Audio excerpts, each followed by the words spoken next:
The large alien ship moved slowly through space above Earth. Captain Vextai stood on the bridge and looked at the blue planet below. His purple skin glowed under the bright lights as he studied the data on his screens. The Zephyrian Empire had visited many worlds, but this one was different. "Sir, we have finished scanning the planet," said Commander Zilnara. She was tall and thin, with 4 arms and golden eyes. "The life forms here are very strange." Vextai nodded and walked to the main display screen. Images of Earth animals appeared one by one. A lion roared silently on the screen. Then came a bear, a shark, and a wolf. The captain made a sound that was like laughing. "These creatures have no armor," he said. "They have no energy weapons. They have no shields. How did they survive so long?" Down in the science lab of the ship, Dr. Kate Johnson watched the aliens study her planet. She was one of 5 humans who had been brought aboard during first contact 3 weeks ago. The aliens seemed friendly then, but now she was not so sure. Kate had brown hair and wore a simple blue uniform. She was a marine biologist from California. When the alien ship first appeared over Earth, she had been one of the scientists chosen to make contact. Now she was beginning to understand why the aliens had really come. "Dr. Johnson," called Zilnara from across the lab, "please explain these animals to us." Kate walked over to where the alien commander stood. On the screen was a video of a pride of lions hunting. The big cats moved with grace and power as they chased their prey across the African plains. "These lions are apex predators," Kate explained. "They are at the top of the food chain in their area." Zilnara made a clicking sound with her mouth. "But they are so weak. Look at their bodies, no metal plates, no energy shields, no plasma claws. How can they be dangerous?" Kate tried to stay calm. The aliens came from a world where every animal had some kind of natural weapon or armor. They could not understand how Earth animals could be deadly without technology. "They use teamwork," Kate said. "They are fast and strong. They have sharp teeth and claws." The alien commander walked away without interest. She did not believe that animals without technology could be a real threat. In another part of the ship, Colonel Jake Martinez sat in a small room that was like a prison cell. He was the military officer who had come with the human diplomatic team. Jake was a big man with short gray hair and serious eyes. He had been a soldier for 20 years. Jake could hear the aliens talking in the hallway outside his room. He did not understand their language, but their tone was clear. They were planning something. The way they spoke reminded him of generals planning a war. The door to his room opened and 2 alien guards walked in. They were soldiers covered in black armor that looked like insect shells. Their faces were hidden behind dark masks. "Come," one of them said in broken English. "Captain wants you." Jake stood up and walked with them to the bridge. When he got there, he saw Captain Vextai standing in front of a large map of Earth. Red dots marked all the major cities. "Colonel Martinez," the captain said without turning around. "Your planet has many interesting animals. We want to take them to our zoo worlds." Jake felt his heart beat faster. "What about the people who live there?" Vextai finally turned around. His purple face had no expression that Jake could read. "The humans will be moved to farming colonies. You will grow food for the Empire. It is a good deal for your species. And if we say no," the captain made that laughing sound again, "you have no choice. Your weapons cannot hurt our ships. Your armies cannot fight our soldiers. We have conquered 100 worlds. Earth will be number 101. Jake looked at the map again. He saw that the aliens had marked places where Earth's most dangerous animals lived. There were marks over Yellowstone where the bears and wolves lived. Marks over Africa where the lions and elephants roamed. Marks over the oceans where sharks and whales swam. The aliens thought these animals were pets. Back in the science lab, Kate watched more videos of Earth wildlife. She saw footage of a great white shark attacking a seal. The alien scientists made bored sounds as they watched. "This creature has no energy weapons," one of them said. "It only has teeth, very primitive." Kate wanted to tell them that those teeth could bite through steel. She wanted to explain that sharks had been perfect killers for millions of years, but she kept quiet and listened. Another alien scientist pointed at a video of wolves hunting, in a pack. These animals work together, but they have no armor. One plasma blast would kill them all. Kate thought about all the nature documentaries she had watched. She remembered footage of wolves taking down animals much bigger than themselves. She thought about how smart they were, how they planned their attacks. The aliens saw weakness where she saw deadly efficiency. Dr. Amy Foster sat in another room with the rest of the human team. Amy was a zoologist who studied animal behavior. She was young with red hair and green eyes. She had spent her life learning how animals survived in the wild. Amy had been listening to the aliens talk for days. She was starting to understand their mistake. They judged all life by their own standards. On their home world, every animal was born with natural weapons or armor. They could not imagine how an animal could be dangerous without these things, but Amy knew better. She knew that Earth animals were dangerous in ways the aliens could never understand. A tiger did not need armor when it could move like a shadow. A shark did not need energy weapons when it was already a perfect killing machine. As the alien ship moved through space above Earth, Amy began to think about what would happen when the invasion started. The aliens would send their soldiers down to the planet. They would try to capture the animals and move the humans, but they would not be ready for what Earth's creatures could really do. The Zephyrian Empire had made a terrible mistake. They thought Earth was full of harmless animals and weak humans. Soon they would learn the truth about predators that had spent millions of years learning how to kill. 3 months after the alien ship first appeared, the invasion began. It was early morning when the attack started. People around the world woke up to the sound of strange engines in the sky. Captain Lisa Parker was eating breakfast in her apartment in Denver when the first alien ships appeared over the city. She was an Air Force pilot with 10 years of experience. Her blonde hair was pulled back in a ponytail as she grabbed her phone and called her base. "All pilots report immediately," came the voice on the other end. "We are under attack." Lisa ran to her car and drove as fast as she could to the airbase. Above her, she could see the alien dropships. They were black and shaped like teardrops. Blue energy came from their bottom sides, and everything the energy touched stopped working. Cars died in the streets. Cell phones went blank. The power went out across the city. When Lisa got to the base, she found chaos. Half of their fighter jets would not start. The ones that did work could barely get off the ground. The alien ships had some kind of weapon that stopped human technology from working right.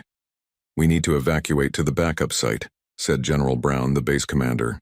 He was an older man with white hair and tired eyes. "Our weapons cannot touch their ships." Within 6 hours, most of Earth's major cities were under alien control.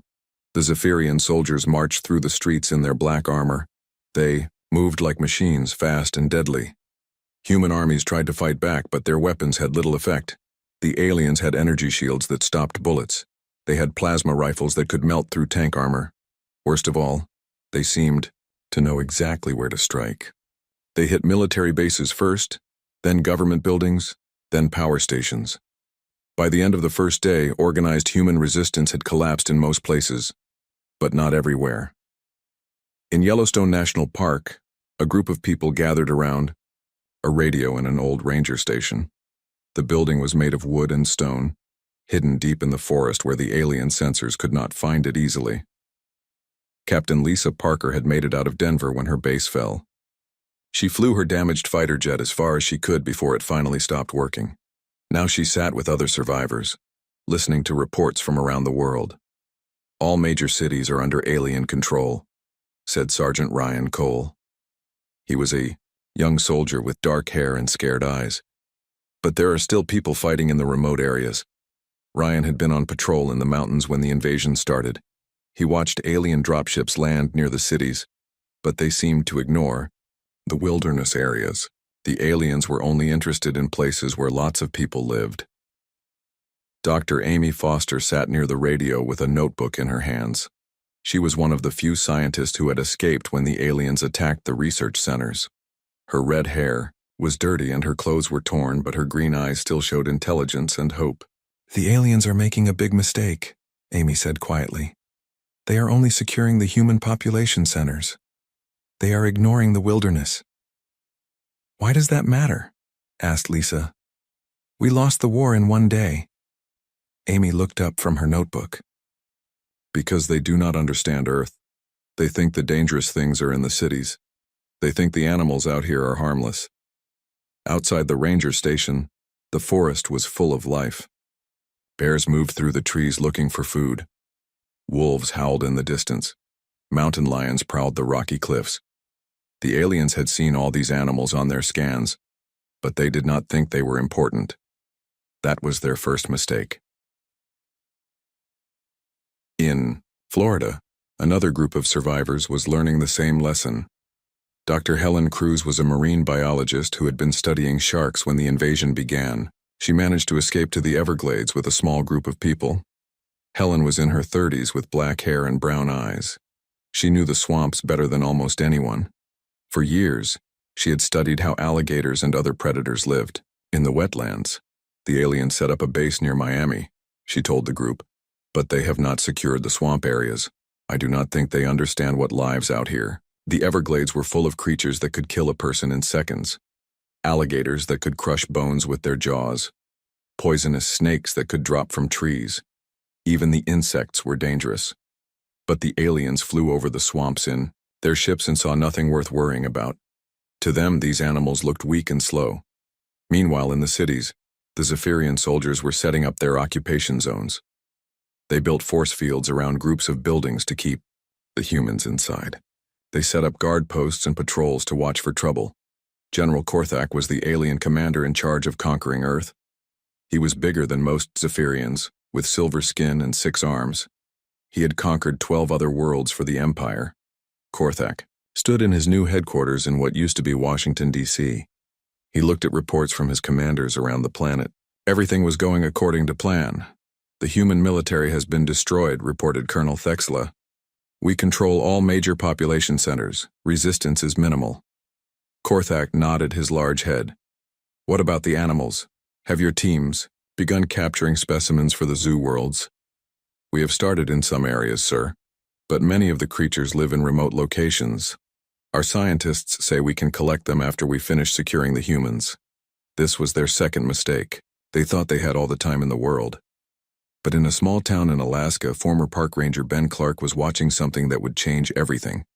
Ben was a big man, with a gray beard who had spent 20 years working with wild animals. He knew their behavior better than almost anyone. Ben was hiding in an old cabin when he saw the first alien patrol come through the forest. 6 Zephyrian soldiers walked along a trail, their energy weapons ready.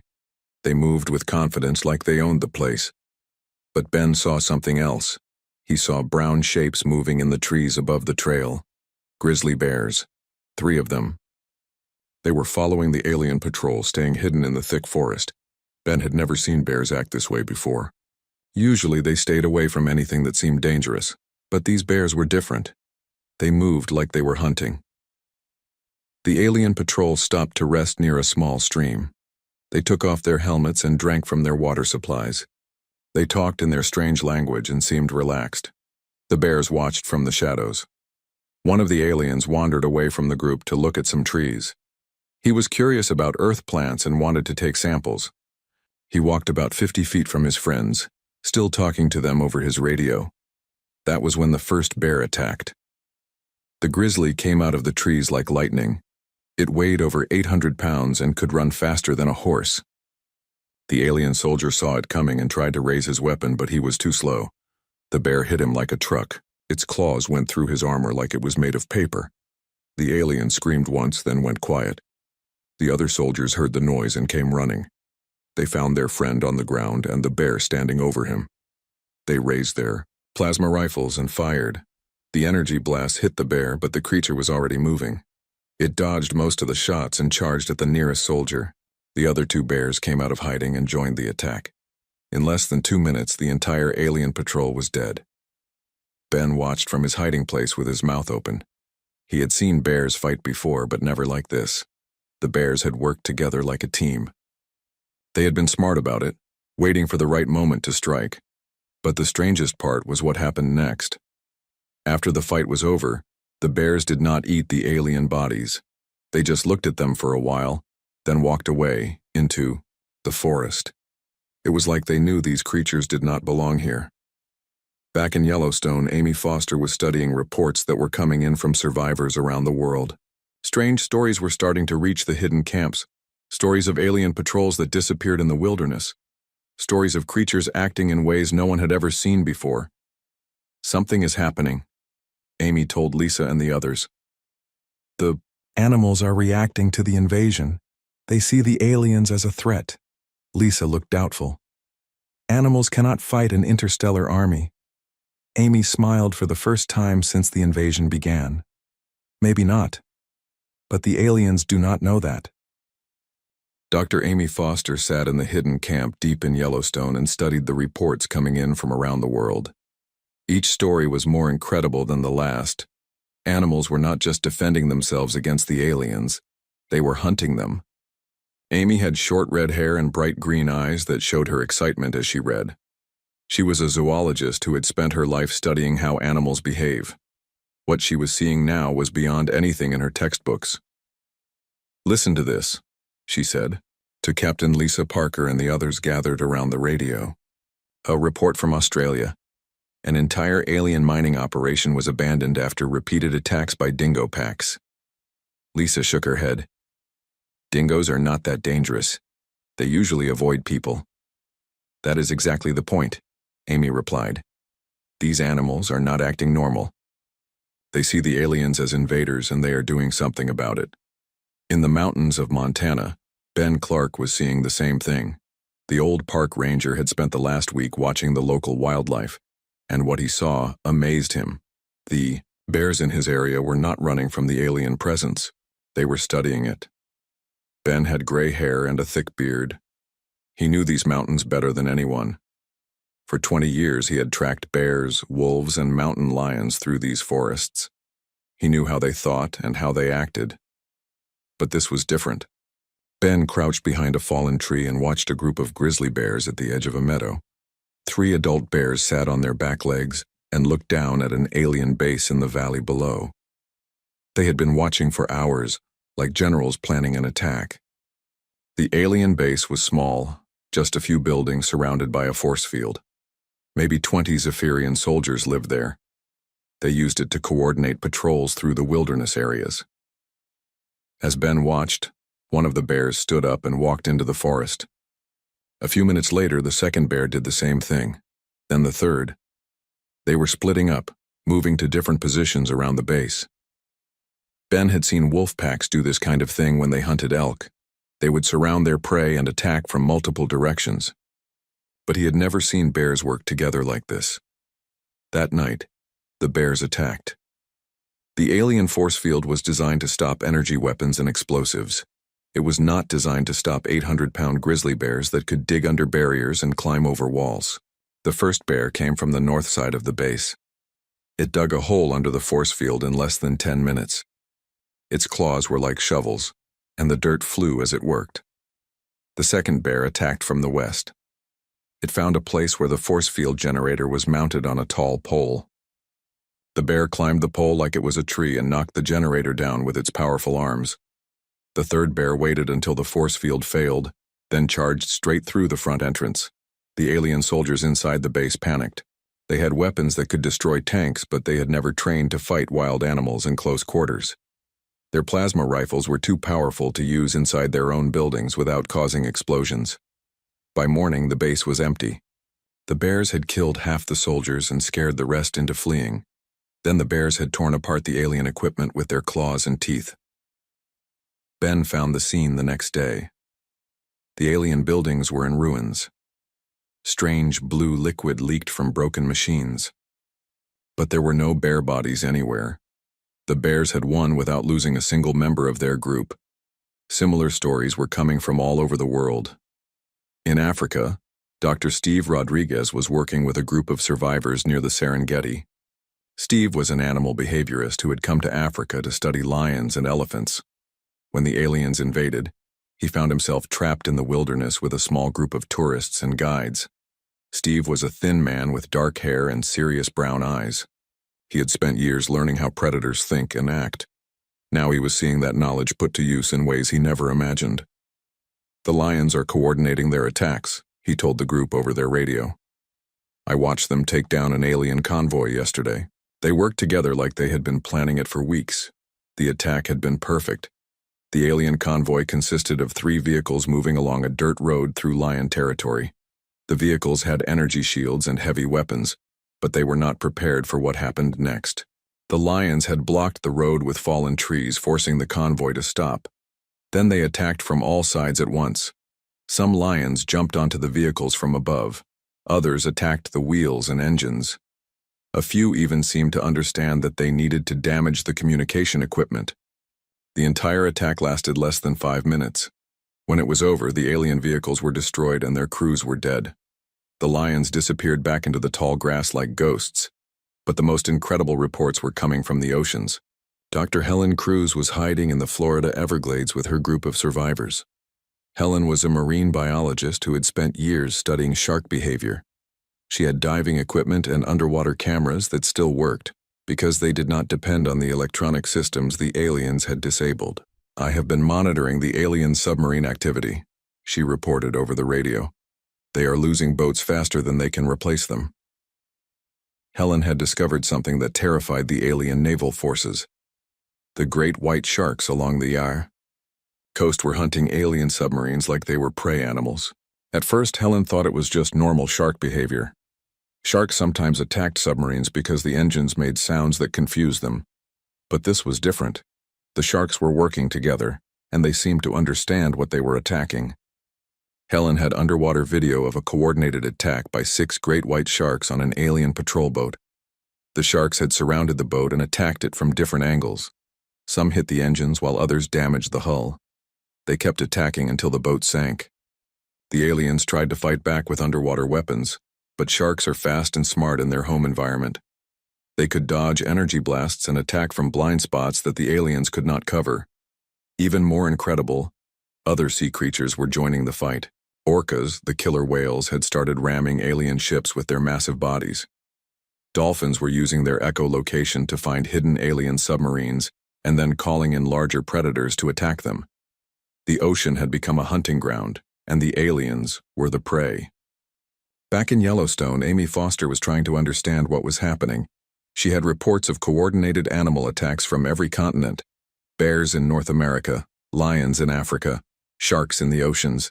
Even smaller predators like wolves and coyotes were joining the fight. It is like the entire planet is defending itself, she said to Lisa and the other survivors. But how are they coordinating? How do animals on different continents know to attack at the same time? Lisa looked at the reports spread across the table. As a military officer, she understood tactics and strategy. What she was seeing looked like a coordinated military campaign. Maybe they are not coordinating, Lisa said slowly. Maybe they are just all reacting to the same threat in the same way. Amy nodded. Predators have been evolving on this planet for millions of years. They know how to recognize danger, and they know how to eliminate it. The aliens had made a critical error. They had judged Earth's animals by the standards of their own world, where every creature had technological enhancements. They could not understand that millions of years of evolution had already created the perfect weapons. Sharp teeth that could bite through metal, claws that could tear through armor, speed and strength that no machine could match. Intelligence that had been refined by countless generations of successful hunters. General Korthak sat in his headquarters in Washington, D.C. and read the reports from his field commanders with growing alarm. His forces were losing ground every day, not to human armies, but to wild animals. Sir, said Colonel Thexla, we are receiving reports of coordinated attacks from all sectors. The local wildlife seems to view us as hostile. Korthak made an angry sound. They are just animals. Send more troops. Use heavier weapons. We have tried, sir. But the creatures know the terrain better than we do. They attack and then disappear before we can respond. And, sir, our weapons are designed for technological opponents. They are not very effective against biological targets that move unpredictably. For the first time since the invasion began, General Korthak felt something he had not experienced in years of conquest. He felt afraid. The Zephyrian Empire had conquered over 100 worlds, but they had never faced anything like Earth. They had never fought a planet where every forest, every ocean, and every mountain was full of creatures that had spent millions of years learning how to kill. And in the hidden camps scattered across the wilderness, the human survivors were beginning to realize something important. They were not alone in this fight. Earth itself was fighting back, and it had weapons the aliens could never understand. The war was just beginning. Dr. Steve Rodriguez sat in a cave in the African wilderness and watched the lions outside. The animal behaviorist had learned more about predator tactics in the last month than in his entire career. Now he was ready to teach those lessons to other humans. Steve was a thin man with dark hair and intelligent brown eyes. He had come to Africa to study how lions hunted in packs. He never expected to use that knowledge to fight an alien invasion.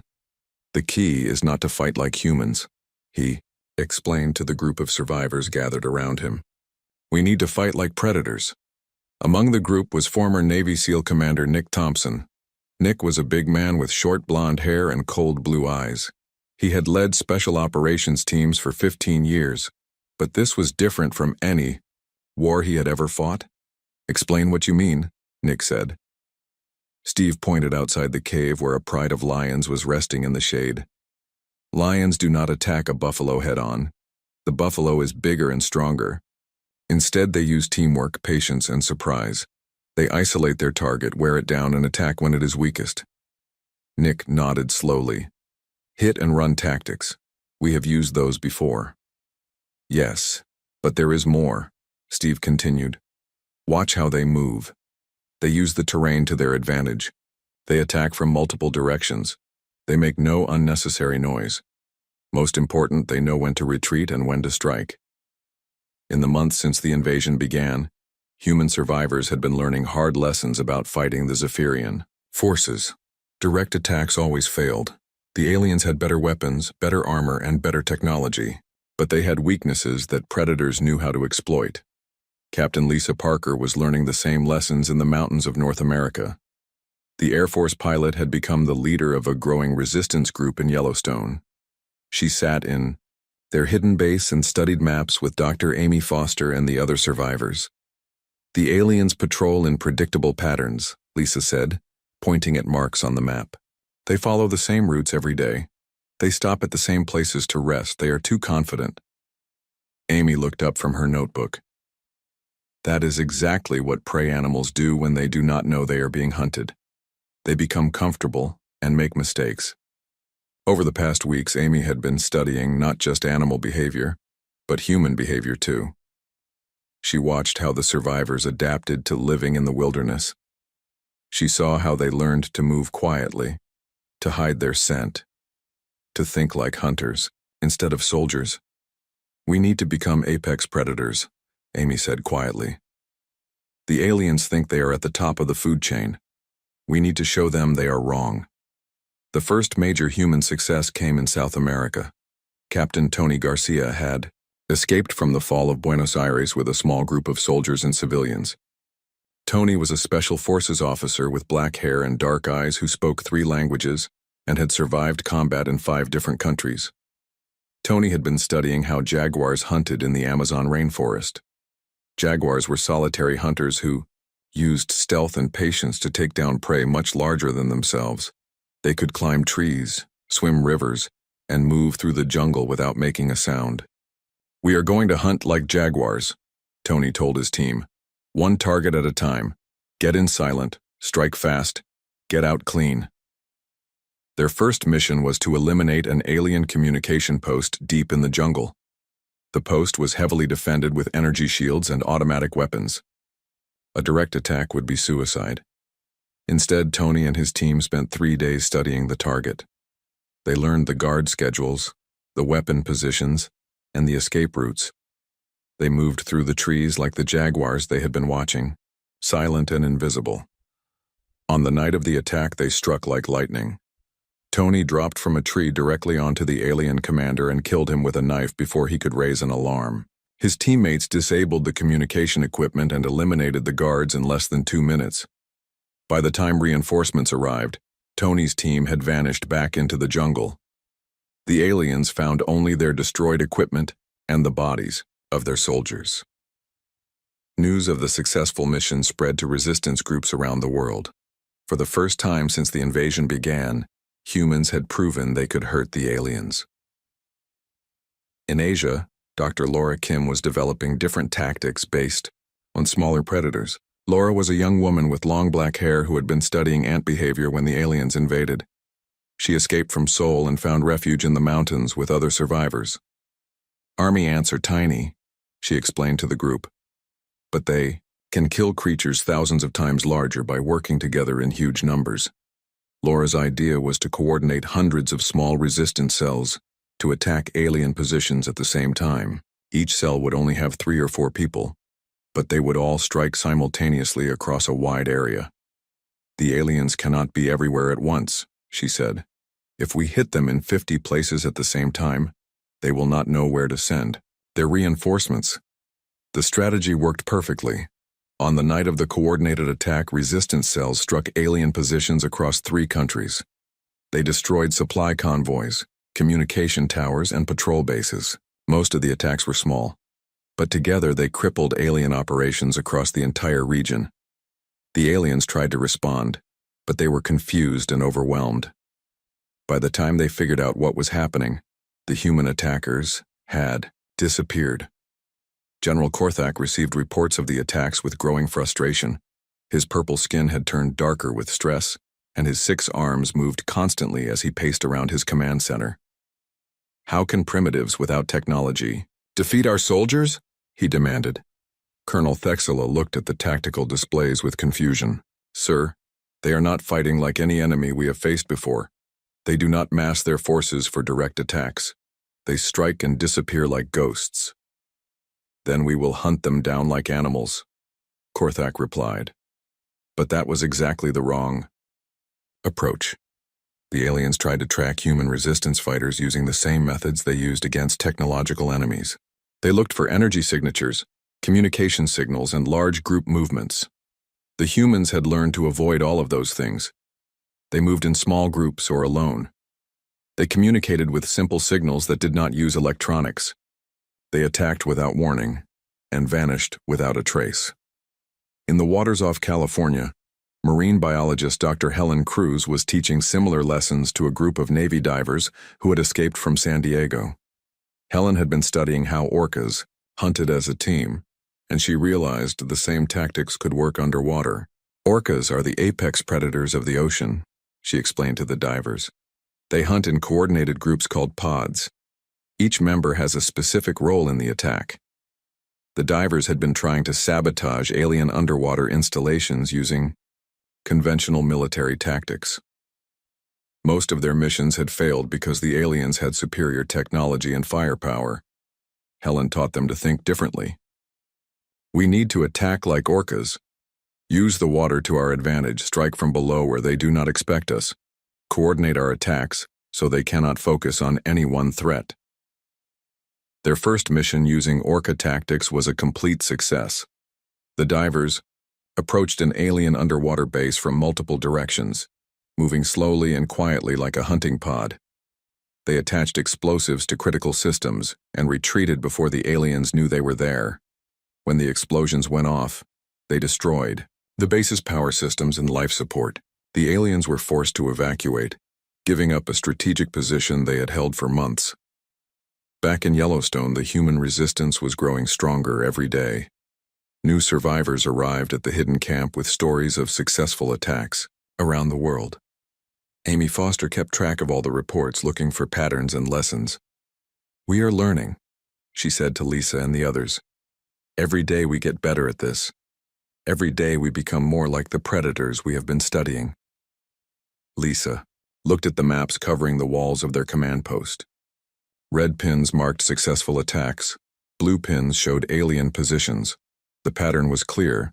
Wherever humans fought like predators instead of soldiers, they won. The animals showed us the way, Lisa said.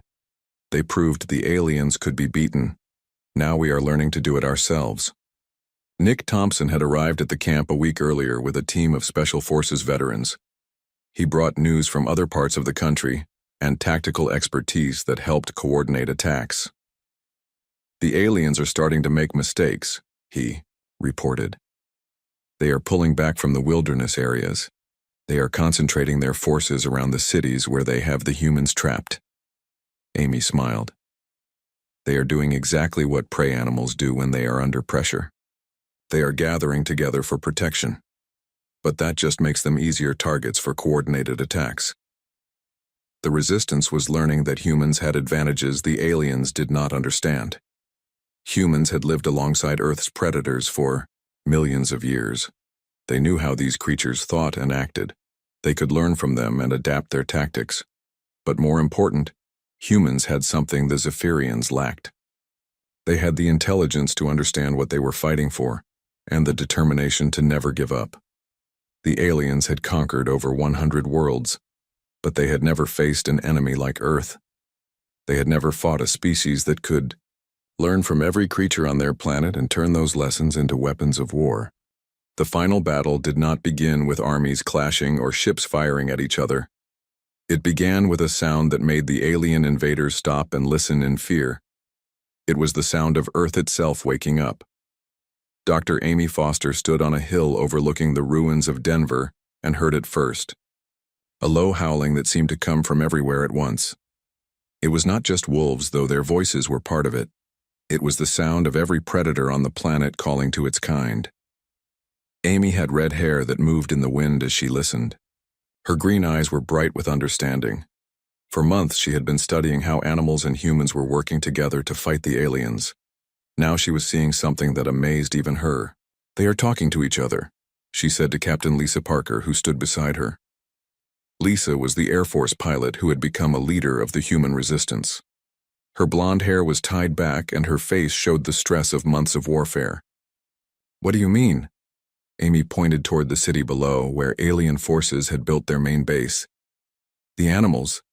They are coordinating across the entire continent, maybe across the entire planet." In the forests around Denver, packs of wolves were moving toward the city. From the mountains came bears and mountain lions.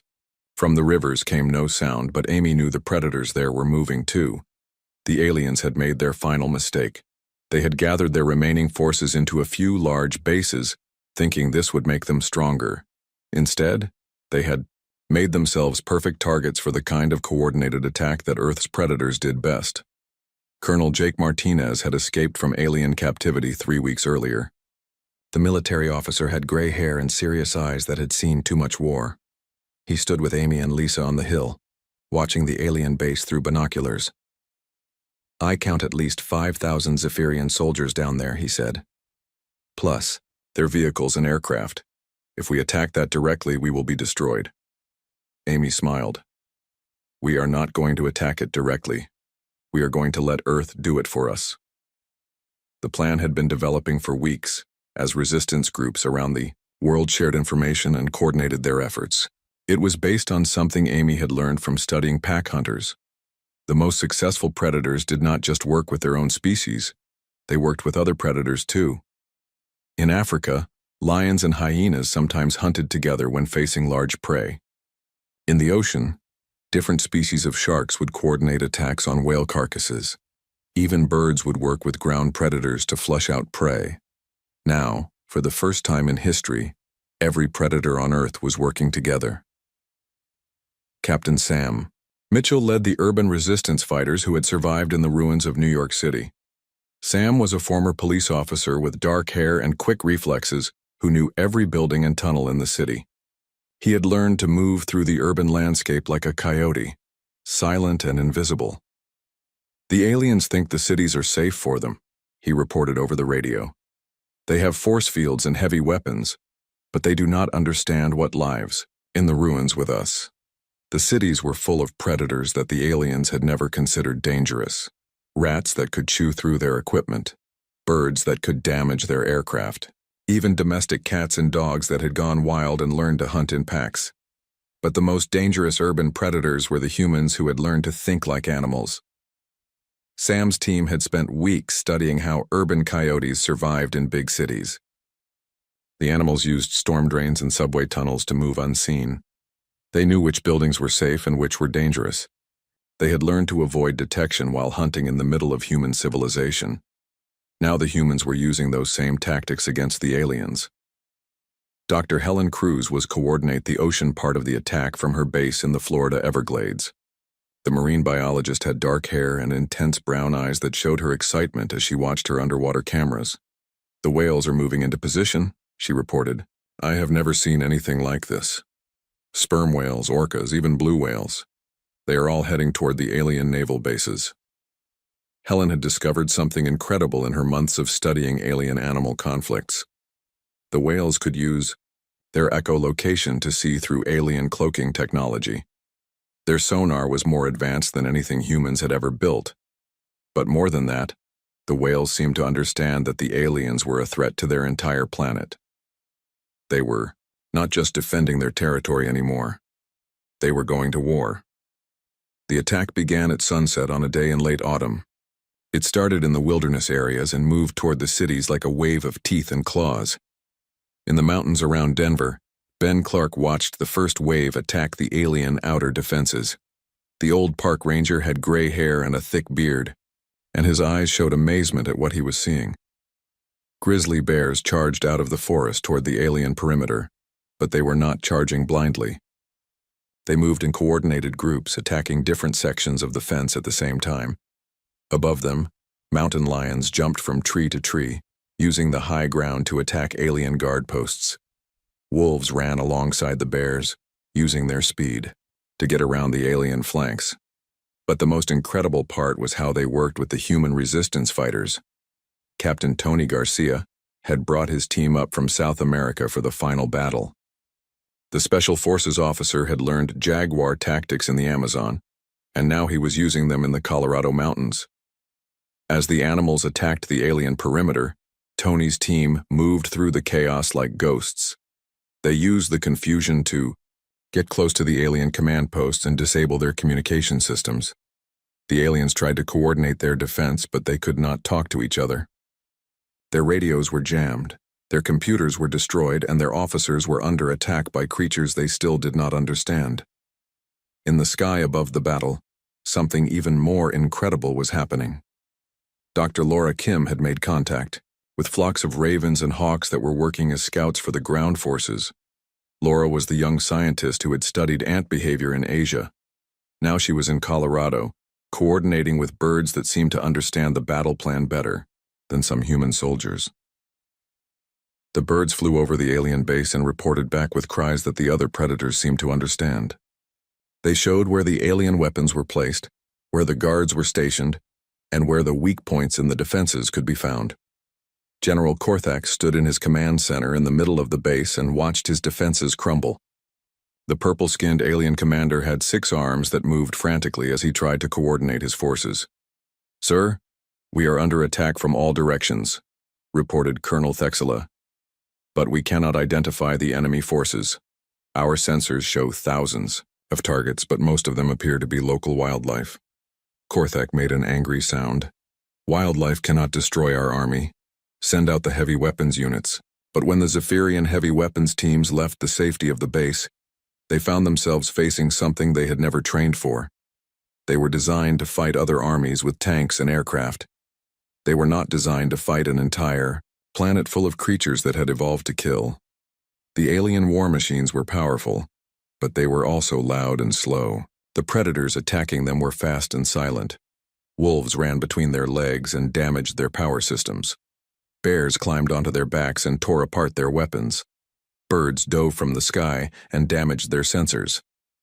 Most important, the human fighters moved with the animals like they were part of the same pack. Nick Thompson led his Special Forces team in an attack on the alien aircraft. The former Navy SEAL had learned from studying how orcas hunted together, and he used those tactics to coordinate his assault. His team attacked the alien landing pad from multiple directions at the same time. Some fighters disabled the aircraft engines while others destroyed the fuel supplies. A few specialized in attacking the alien pilots as they tried to reach their ships.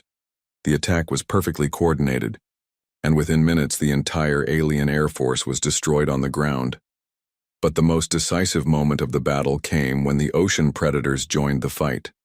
Dr. Helen Cruz had been working for weeks to coordinate with the sea creatures off the coast. Now, as the land battle reached its peak, the ocean erupted with activity. Massive sperm whales surfaced near the alien naval bases and used their sonar to locate hidden submarines. Orcas worked in coordinated pods to ram alien ships and damage their hulls. Even smaller predators like dolphins and sharks joined the attack. But the whales brought something else to the battle. Their echolocation could penetrate the alien base's force fields and show the defenders exactly where to strike. Amy Foster received the information from Helen over the radio and passed it on to the attacking forces. The whales can see inside their base. They are showing us where their power generators are located. The final assault began with a coordinated attack on the alien power systems. Bears and humans worked together to dig tunnels under the force field generators. Birds and human snipers attacked the guards at the same time. When the force fields finally failed, every predator on the battlefield charged at once. General Korthak found himself surrounded in his command center as creatures poured through the broken defenses. Grizzly bears smashed through the walls. Wolves ran through the corridors. Human fighters appeared like ghosts and disappeared just as quickly. For the first time in